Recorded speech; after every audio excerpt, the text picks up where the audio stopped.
পুরুষ, তুমি যে বছর প্রেমে পড়েছিলে সে বছর ধর্মযুদ্ধ লেগেছিল নগরীতে।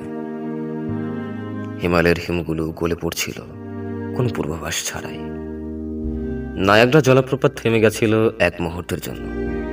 ফিরিঙ্গিরা তাদের সুর পাল্টে প্রথম বাংলা বলা শুরু করেছিল। রবি ঠাকুর কিংবা শরৎবাবু অনায়াসে লিখে গিয়েছিল হাজার প্রেম উপাখ্যান। তারপর দিনে দিনে তোমার প্রেম গভীর হলো। তুমি অনায়াসে ঠোঁট ছোঁয়ালে প্রেয়সীর হাতের উল্টো পিঠে। সেদিন পৃথিবীতে সব দ্বন্দ্ব থেমে গেল। চোখের পলকে ভেঙে যাওয়া টুইন টাওয়ার নিয়ে রক্তক্ষয়ী যুদ্ধ থেমে পৃথিবী আবার শান্ত হলো। তখন তুমি প্রেমিকার ঠোঁটের আদল মাপতে ব্যস্ত। তারপর অনেক দিন কেউ কারোর খবরে আসেনি, কোথাও কোনো উল্লাসের শব্দ ভাসেনি। চাপা নিস্তব্ধতায় ছাপিয়ে গেল ধরিত্রী। পুরো শতাব্দের নিস্তব্ধতা কাটিয়ে পৃথিবীতে হঠাৎ অশান্তির কালো ছায়া।